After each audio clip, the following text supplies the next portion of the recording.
This is how to get ahead of 99% of government contractors out there. Look, a lot of people spend time reading solicitations for hours. I've heard people say you need to read the solicitation end to end, word for word. I've heard people say that they lay down on the floor for hours using a highlighter to highlight the most important aspect of the solicitation. Look, if you want to continue that method, that's up to you. I'm not forcing anybody to do anything. But if you want to be able to find, or rather understand solicitations quickly and find potential subcontractors as a middleman in the government contracting space, then you really need to watch this video, because in less than 10 minutes, I'm able to understand the scope of the solicitation and begin to find companies that are actually viable in understanding the process. Look, if you want to work with me personally to build out an AI plan that's going to help you to begin to send at least 15 bids every month, then you need to email me at etimgodwin4@gmail.com. Enjoy the video. Alright guys, it's your AI government contractor here again on sam.gov, looking for potential solicitations that I could begin my bidding process on. As usual, I go to all domains because I only want to see contract opportunities. And then today I was thinking about waste management for some reason, and I thought it would be a good idea to look at some waste management solicitations. Now, of course, you type that into the bar and you begin to scroll. But in this case, when I saw the first one, it really caught my attention. The South Fork of the Snake River. I looked at that due date and I see that this work is going to be done in Idaho. Okay, Idaho State Office. Let's dive deeper. This caught my attention. I see the notice IQ. Okay, total small business aside. Looking at the description right now, it's just about taking a general look. There are a couple of attachments here. Look, it's important to open all the attachments, look at all the attachments, but for the sake of this video, I'm only going to open the solicitation. Okay, the solicitation document usually contains most of the information that you're going to need as it relates to your bidding instructions and the overall scope of work. And of course, I have my handy tool, ChatGPT-4. The first thing I did was to put that solicitation into ChatGPT-4, and then I went out to get my lucky prompt.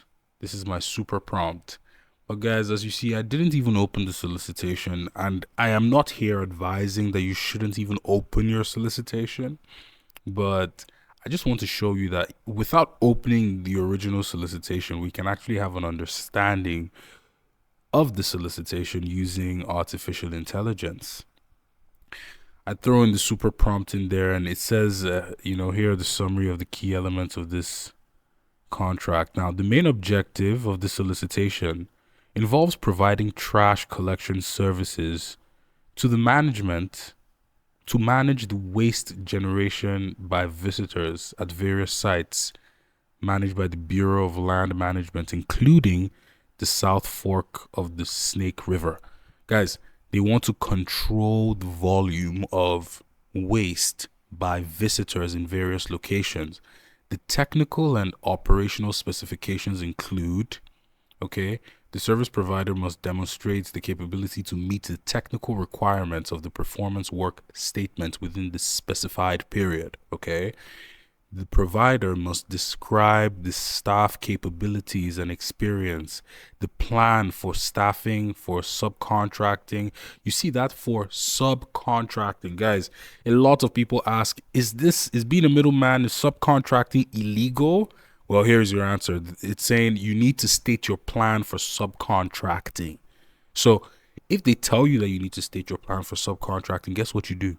You state your plan clearly. If they do not, then you leave that out. So it's important to understand that. Now, I was looking at this and I was thinking, what would be the next step? I'm trying to figure this out. So I decided to put in this prompt. What are the submission requirements. Guys, I want you to look at the quality of the response that came out from ChatGPT. The overall proposal structure. And this is, by the way, in the solicitation. It's only giving us information in the solicitation. Okay, this must include name, address, telephone number, and the name and title of the person authorized to sign and negotiate on behalf of the entity. The cover page should also include the unique identity number, UEI. This is what you're going to get from sam.gov. Guys, one of the requirements that you see there is that you must be registered to sam.gov. This is one you're going to see most of the time. But check this out. You're looking for past performance, price inclusion, and they want certification. So in terms of past performance, the offerer are required to submit information on contracts and subcontractors completed in the past 5 years that are similar to the services required for this by this solicitation. Wonderful. Guys, just looking at this, we have an idea of what the statement of work is. I can see that they need dumpster rentals, okay? And then I can see what the proposal structure should look like. So I said, what kind of companies can fulfill this kind of work? And to make this prompt a bit spicier, I asked ChatGPT to turn that information into Google search terms. The reason I do this is because I want to go straight into Google or Perplexity AI in order to find potential subcontractors, because I'm coming in as a middleman. So in this case, or in the case of this video, I use Perplexity AI. Once I got the Google search term, I took that term into Perplexity AI, and in a moment, I'm going to show you what I told Perplexity AI to do in order for me to find those potential subcontractors. Copy the Google search term, go into Perplexity AI. I'm using the free version. Okay, and I asked it to find environmental waste management services in Idaho.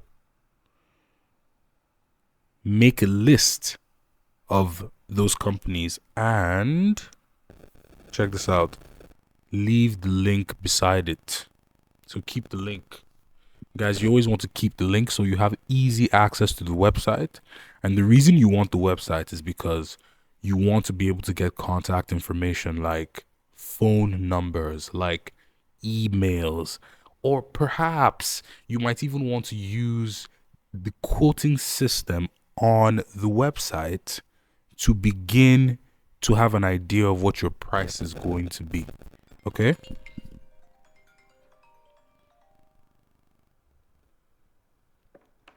Now we have this waste connection, garbage pickup. Okay? The thing that caught my eye here was this. What caught my eye was home and business waste management services and dumpster rentals. Okay? And then I went back to ChatGPT just to confirm for you guys. Is this a dumpster rental job?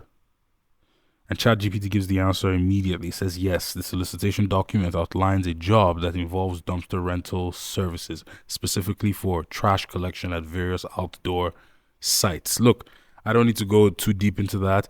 These guys are a possible match. What you want to do is to go into the contact. You want to be able to call to find out a quote. Tell them that this contract is going to be a net 30. Okay?